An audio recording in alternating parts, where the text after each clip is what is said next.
What is up, YouTube? Welcome back to my YouTube channel, Baseball Nerd. Now, so much content dropped today. We got new packs, new players, new programs, everything all over the place. And I'm seeing a lot of videos already popping up, just going over the generic, here's what we got in the game. And I was going to do the same thing, to be honest, but I want to change it up. I had a video that I thought about posting in the next couple days going over how to finish the Set 1 collection, how to at least get your first 2 choice packs, maybe even just get your first collection choice pack and get Babe Ruth or Pedro Martinez or Chipper Jones. I'm personally a Chipper guy, but that's just me. Since that was my video idea for the next couple days, I thought, why don't we just mesh this new stuff that just got implemented into the game and then mesh it with this video I already wanted to do, and let's talk about the Set 1 collection. Now, I've been bad. I got to be honest. I need to kick it into second gear or third gear. I've been very slow at my grind. I need to grind more. I need to play more. Lately, I've just been playing on stream and playing VR, or I've been doing these videos for you guys, and I haven't really been grinding as much as I should. So I'm going to break down how to get to this first Set 1 collection choice pack, how to get the 99 Trey Turner, how to get all that stuff without using sellable cards. If you look over at my account right now, it says 61 out of 260.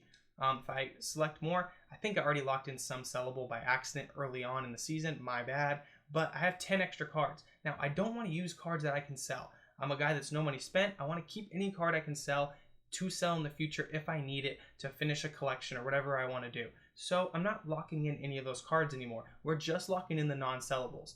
Now, the new programs that came today that are all non-sellable, that sucks for some of us, because for some of us, especially me, sometimes I like to sell off those cards. I sell off a lot of my VR rewards and just use that to build up my stub count for flipping or investing. So that kind of sucks for us, but in the aspect of looking at it, you know, the silver lining of it all, we get to use those cards for Set 1 collection and get Chipper Jones or Trey Turner or whatever's next for you.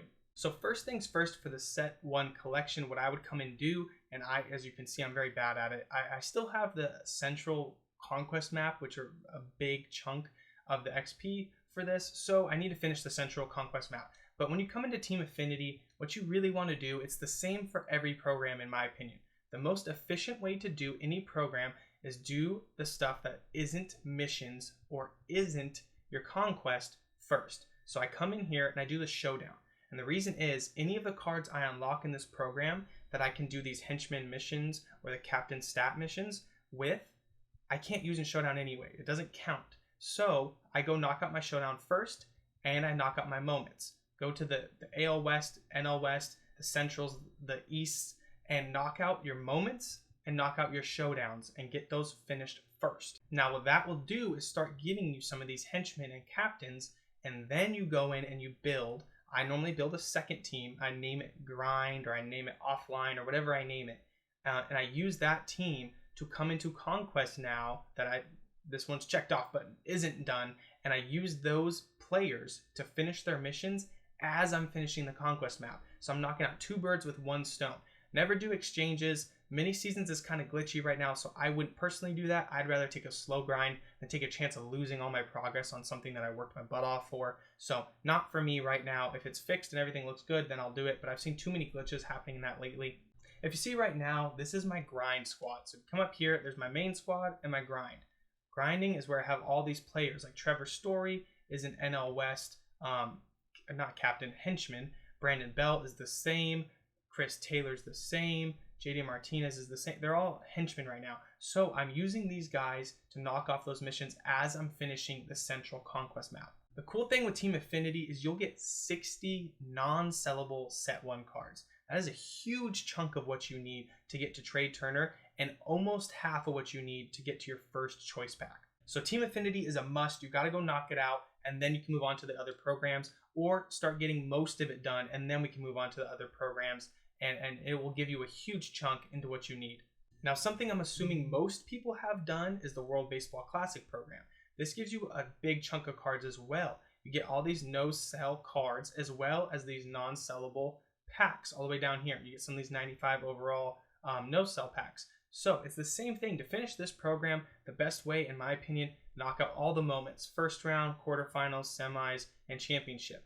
And then you come in and you do the WBC Showdown. This will give you a huge chunk and start getting some players to build a lineup with. Then you take the players that have the missions, make sure you're keeping track of their missions and their PXP, you put them in your grind lineup, and then you come play the WBC Conquest map. It's the easiest way and the best way to grind out these programs. Next up, we have Tops Now. I was all caught up, but after the update today, we have more to grind now. These are all non-sellable cards. Once again, non-sellable set 1 cards. Perfect for a set 1 collection. So come in here, they give us 9 cards every week. So this is already at 27, I believe. We have 9 more as of today. And then there's Top Now Captains. These are set 1 as well. So you can get both of these guys if you complete the program up to where it's at right now. It's the same thing over here. There's just no showdown.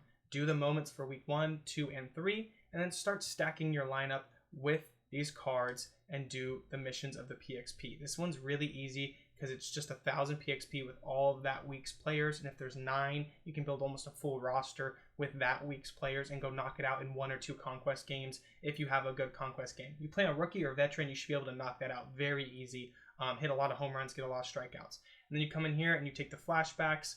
I took Michael King and Ryan McMahon, and you use those cards to get their missions as well. So just build your lineup up and go play those conquest games, and it's way more efficient, and this will give you another, like I said, this gives you 29, I believe, right now off the bat. So between Team Affinity and this, that's almost 90, and then you add in the WBC, and you're somewhere around 120, I believe. I need to double check my numbers, but that's a lot of cards. That's already getting Trey Turner and very close to getting your first choice pack. Now that we actually want to get the choice pack and we're only 20-ish cards away, give or take, this program gives you 10 more. So this will put you very close to that choice pack. It's a longer program as in there's a lot of cards and packs and stuff, more than like those weekly wonders and stuff.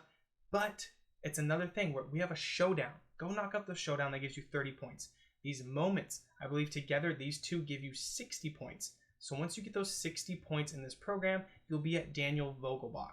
You put Vogie, you put Josh Harrison, Naylor, Andrew Chafin, Joe Kelly, and Brett Phillips on a team, and you go play a conquest or a mini seasons with those guys in your lineup, and it will give you these missions. This one's cool because it's just 5,000 PXP with all of the Charisma Series players. So that's really awesome. You can use any Charisma Series player, and that shouldn't be that hard to get to 5,000 with a full lineup of Charisma Series.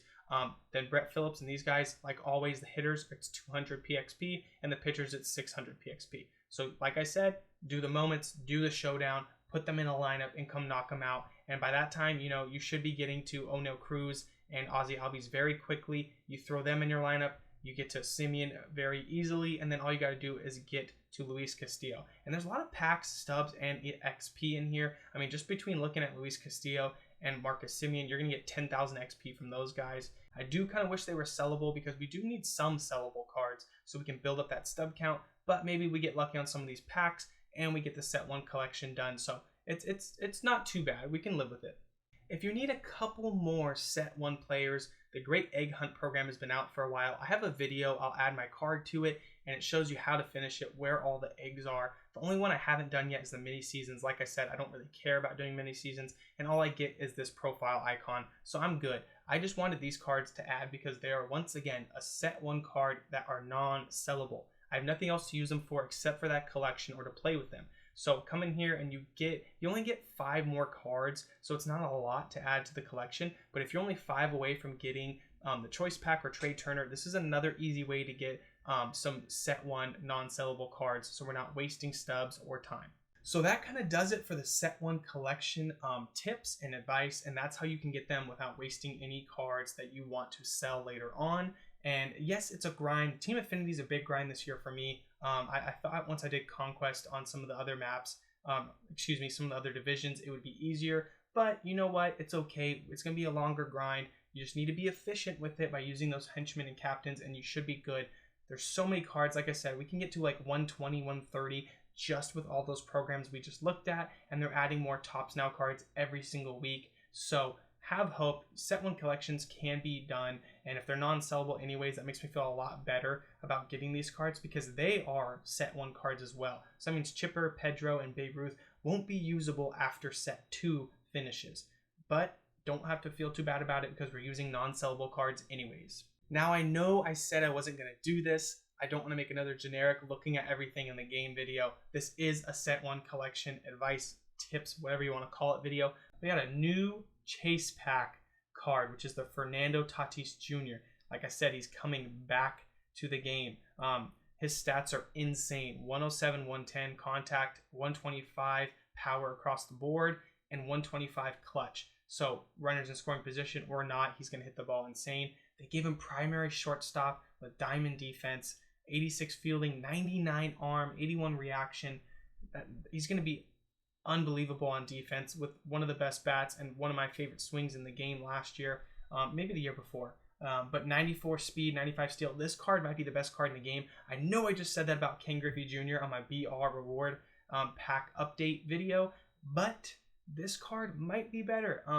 Partially just because he has shortstop eligibility, but the stats are all pretty similar. His stats on hitting might be a little bit better, to be honest. I don't remember if Griffey had 125 clutch or 125 power against both sides, but this card just looks freaking insane. So definitely a huge card. So many people are going to be buying packs to get this chase pack to get Tatis Jr. So be ready for that to happen. He's sitting at 312,000 stubs currently. So we'll see if that price comes down if more people keep pulling in. The update just happened not too long ago, so we'll stay tuned for that. As always, I want to say thank you guys for showing all the love you have shown.